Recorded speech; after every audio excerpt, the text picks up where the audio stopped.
Hello दोस्तों, I welcome you all in this video. तो ये मैं लेकर आ गया हूँ chapter 4 of this book the discipline trader, जिसका नाम है there is unlimited potential for profit and loss. तो मार्क डगलस ये बोल रहे हैं कि द मोस्ट इफेक्टिव तरीका है ना, सबसे इफेक्टिव तरीका अगर हमको मार्केट के अनलिमिटेडनेस को समझना है तो वो इसको गैम्बलिंग से कंपेयर करते हुए ये बता रहे हैं कि देखिए,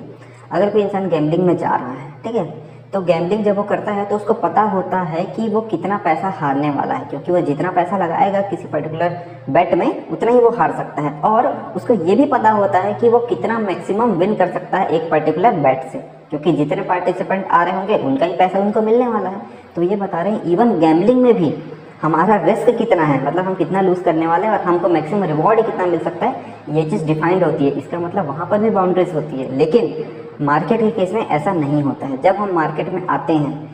है ना, तो हमको किसी भी पर्टिकुलर मोमेंट पर ये नहीं पता होता है कि मार्केट यहाँ से और इतना ऊपर जाने वाला है और उस पर्टिकुलर मोमेंट से और कितना नीचे आने वाला है। तो हमको ये चीज़ रियलाइज ही नहीं हो पाती है कि हमारे पास कितना ऊपर जाने के चांस है और कितना हारने के चांसेस हैं, कितना गेन करने के चांस है, कितना हारने के चांस है। और यही वो कारण है ना, यही वो साइकोलॉजिकल रीज़न है, साइकोलॉजिकल कैरेक्टरिस्टिक है, जिसके वजह से बहुत सारे लोग के अंदर एक ऐसे बिलीफ आ जाती है कि उनके अंदर एक वाइल्डेस्ट फैंटेसी आ जाती है ना, एक अनलिमिटेड ऐसा सोचने लगते हैं कि सिर्फ इसकी वजह से कि भाई यहाँ पर तो लिमिट ही नहीं है, हम कितना भी गेन कर सकते हैं, तो इसकी वजह से ऐसा सोचने लगते हैं कि हम अनलिमिटेड अमाउंट ऑफ प्रॉफिट यहाँ से गेन सकते हैं और हमको एक फाइनेंशियल इंडिपेंडेंस मिल जाएगा। दुनियादारी हम सपने संजो के रख लेते हैं यहाँ पर आकर। वो यही चीज़ बता रहे हैं, लेकिन वो ये बताना चाह रहे हैं कि क्योंकि जो मार्केट है कैसे बनता है, हम ऑलरेडी चैप्टर 3 में समझ चुके हैं कि मार्केट कैसे बनता है, ट्रेड से मिलकर बनता है। ट्रेड कैसे बनता है, एक पर्टिकुलर प्राइस पर दो इंडिविजुअल, एक खरीदना चाह रहा है और एक बेचना चाह रहा है ना, और दोनों ही प्रॉफिट करना चाह रहे हैं। तो किसी भी पर्टिकुलर मोमेंट पर एक आदमी पूरा अनलिमिटेड लॉस करने के नज़रिए से कभी नहीं आता है, लेकिन अनलिमिटेड प्रॉफिट करने के नज़रिए से ज़रूर आता है। इसलिए ऐसा पॉसिबल नहीं है कि अगर किसी पर्टिकुलर मोमेंट पर कोई आदमी खरीदा है और दूसरा आदमी ऊपर ही मार्केट जा रहा है और जाता ही रहे, ऐसा पॉसिबल नहीं है, क्योंकि मार्केट बना ही ऐसे लोगों से है। तो वही बता रहे हैं ये प्रैक्टिकली इम्पॉसिबल है, लेकिन जो स्टार्टिंग में लोग आते हैं उनको ये बात समझ ही नहीं आती है और अलग ही किस्म के हम सपने संजो के रखते हैं। तो वही मार्केट बता रहे हैं ऐसा पॉसिबल नहीं है, लेकिन अगर हमारे अंदर ऐसी बिलीफ है कि हम ऐसा सोच रहे हैं कि हमारे जितने भी फैंटेसी है, जितना भी हम सोच रहे हैं सब चीज़ फुलफिल हो जाए, तो हम मार्केट में सिर्फ वैसे ही चीज़ों को देखने की कोशिश करेंगे जिनसे हमारा जो बिलीफ है ना वो सेटिस्फाई होता रहे। तो हम मार्केट में ऐसे अपॉर्चुनिटी ढूंढने की कोशिश करेंगे, कैसे बहुत मैक्सिमम मेरे को प्रॉफिट मिलने लगे, क्या मिलने लगे, ये सब ढूंढने की कोशिश करेंगे,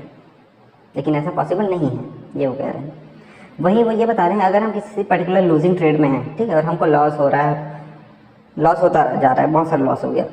लेकिन फिर भी हम उससे एग्जिट नहीं करेंगे। क्यों एग्जिट नहीं करेंगे? क्योंकि हमारे अंदर कहीं ना कहीं एक फीलिंग है, बिलीफ है, नहीं यार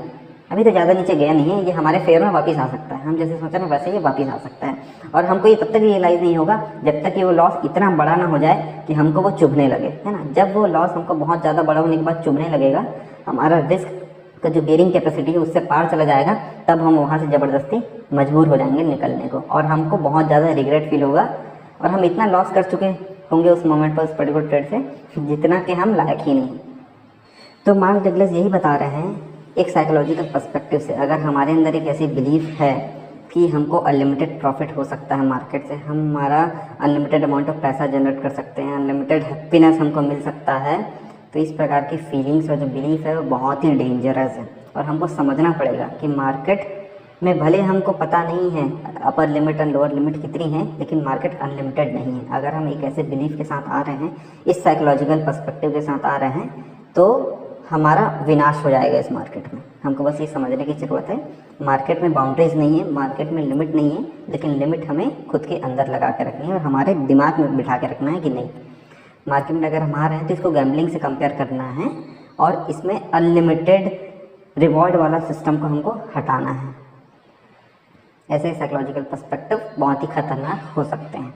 और लास्ट में वो ये कह रहे हैं अगर हम इस साइकोलॉजिकल पर्सपेक्टिव को नहीं हटाते हैं, इस बिलीफ को अगर नहीं हटा पाते हैं और हमेशा ये सोचते रह जाएंगे कि हम अनलिमिटेड प्रॉफिट जनरेट कर सकते हैं, हमारा जितना भी फैंटेसी है पैसे हम अनलिमिटेड कमा सकते हैं मार्केट से, तो हम हमेशा उसी प्रकार के चीज़ों को ढूंढने की कोशिश करेंगे, अपॉर्चुनिटीज़ को ढूंढने की कोशिश करेंगे मार्केट में, और कंटिन्यूसली लूज़ करते जाएंगे, और एट लास्ट हमारे पास पैसे ही नहीं बचेंगे दोबारा मार्केट में ट्रेड करने के लिए। तो बस ये भी बहुत ही छोटा चैप्टर था, बस ये बताना चाहते हैं मार्केट में कोई बाउंड्री नहीं है, और अगर ऐसा फीलिंग हमारे अंदर है तो ये हमारे लिए विनाशकारी है ना। बस वही विनाशकारी विपरीत बुद्धि वाली चीज़ हो जाएगी अगर हम ऐसे बिलीफ लेकर चलते रहे तो। अगर जिसके पास भी ऐसा है, हमको इसे यहीं तोड़ने की ज़रूरत है। तो चलिए दोस्तों, मिलते हैं नेक्स्ट चैप्टर में। Thank you so much.